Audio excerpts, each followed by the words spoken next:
Assalamualaikum warahmatullahi wabarakatuh. Perkenalkan, nama saya Mariam Radi dengan NIM 442420032. Sebelumnya yang saya hormati Bapak Kostiawan Sukamto, SPDMT, selaku dosen pengampu mata kuliah Kimia Industri. Baik, pada kesempatan kali ini saya akan menjelaskan materi tentang teknologi proses. Adapun pokok pembahasan yang akan dibahas ini, di sini ada 6. Yang pertama ada pengertian teknologi proses itu sendiri, yang kedua diagram alur proses, yang ketiga identifikasi satuan proses dan operasi pada kimia industri, yang keempat ada proses mengubah ukuran bahan padat, yang kelima proses pencampuran bahan, dan yang keenam pemisahan campuran. Yang pertama ada pengertian teknologi proses. Kata teknologi mempunyai arti aplikasi dari ilmu pengetahuan saintifik yang digunakan dalam rangka untuk mempermudah kehidupan manusia. Sebagaimana sebuah kalimat yang mengatakan, "The scientist makes things now, the engineer makes things work." Atau dalam terjemahannya yaitu bahwa ilmu pengetahuan membuat sesuatu menjadi dapat dipahami atau diketahui, sedangkan teknologi akan membuat sesuatu tersebut dapat lebih bermanfaat. Dengan demikian, teknologi proses merupakan aplikasi dari ilmu pengetahuan untuk merubah bahan baku menjadi produk atau bahan yang mempunyai nilai lebih, di mana perubahan dapat berupa perubahan yang bersifat fisik maupun perubahan yang bersifat kimia dalam skala besar atau disebut dengan skala industri. Selanjutnya ada diagram alur proses. Untuk menghindari kerumitan dalam permasalahan, maka suatu sistem kadang-kala dibuat sederhana. Hal ini sering dilakukan dalam bidang keteknikan, salah satunya merubah deskripsi dalam bentuk gambar atau diagram. Selain lebih mudah untuk dipahami, bentuk diagram atau dalam bentuk simbol akan mempercepat seorang dalam melihat suatu proses.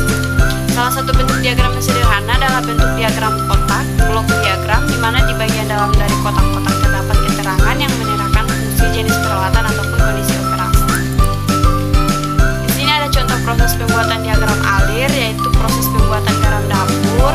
Proses pembuatan garam dapur sebagaimana yang ditunjukkan pada gambar tersebut, yaitu diawali dengan memompa air laut ke sawah yang miring pada musim kemarau, kemudian pengaliran di atas sehingga terjadi proses penghaburan pada sudut petak tambak yang tinggi. Nah, dari tambak ini hablur diangkut ke pabrik, di mana di hablur ini dikristalkan, kemudian dicampur dengan iod, kemudian dicetak.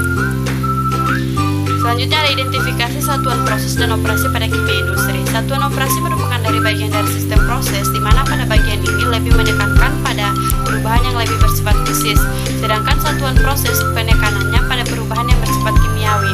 Peralatan untuk satuan operasi cukup banyak. Salah satu yang perlu diperhatikan dalam sistem proses adalah proses kontinu dan proses tidak kontinu. Nah, proses tidak kontinu atau disebut dengan tumpak merupakan suatu sistem proses di mana selama proses berlangsung tidak ada masukan input atau keluaran output. Sedangkan proses dengan sistem kontinu atau sinambung merupakan suatu sistem proses di mana selama proses berlangsung terdapat masukan dan keluaran. Selanjutnya ada proses mengubah ukuran bahan padat. Hampir kebanyakan bahan padat mempunyai ukuran yang masih cukup besar untuk dilakukan suatu proses baik fisik maupun kimia. Nah, bahan padat dengan ukuran kecil akan lebih mudah untuk ditangani. Selain itu, pada proses yang bersifat heterogen, misalnya padat cair atau padat gas, tergantung dari kontak antara padatan tersebut dengan gas atau cairan, di mana kontak tersebut akan tergantung oleh luas permukaan padatan. Selanjutnya ada peralatan pemecah dan penghalus. Nah, peralatan penghancur zat padat dibagi atas mesin pemecah, mesin giling, dan mesin potong. Mesin pemecah bertugas melakukan kerja berat memecah bongkah-bongkah besar menjadi kepingan-kepingan kecil. Kemudian mesin giling bertugas memperkecil lagi umpan hasil pemecahan menjadi serbuk, dan mesin potong menghasilkan partikel yang ukuran dan bentuknya tertentu.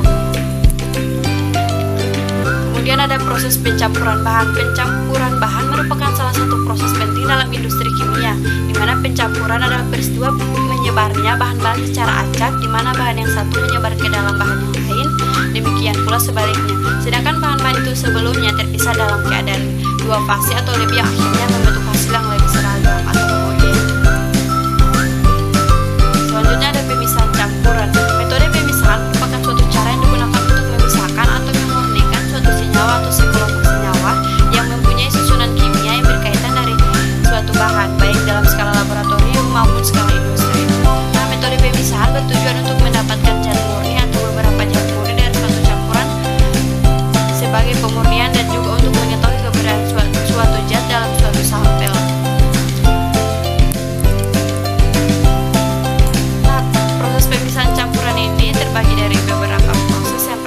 proses penyulingan atau destilasi, yaitu proses pemisahan komponen dari suatu campuran yang berupa larutan cair-cair, di mana karakteristik dari campuran tersebut adalah campur-campur dan mudah menguap. Yang kedua ada proses adsorpsi atau penyerapan, yaitu proses pemisahan bahan dari campuran gas atau cair. Bahan yang akan dipisahkan ditarik oleh permukaan zat padat yang menyerap atau adsorben. Nah, biasanya partikel-partikel kecil zat penyerap ditempatkan ke suatu hamparan tetap dan fluida, kemudian dialirkan melalui hamparan tetap tersebut sampai zat padat itu mendekati jenuh dan pemisahan yang dikehendaki tidak dapat berlangsung lagi. Proses yang ketiga yaitu absorpsi, yaitu proses pemisahan bahan dari suatu campuran gas dengan cara pengikatan bahan tersebut pada permukaan absorben cair yang diikuti dengan pelarutan. Nah, kelarutan gas yang akan diserap dapat disebabkan hanya oleh gaya-gaya fisik atau pada absorpsi fisik, atau selain gaya tersebut juga oleh ikatan kimia. Proses yang keempat ada ekstraksi. Ekstraksi adalah pemisahan suatu zat dari campurannya dengan pembagian sebuah zat terlarut antara dua pelarut yang tidak dapat tercampur untuk mengambil zat terlarut tersebut dari satu pelarut ke pelarut yang lain.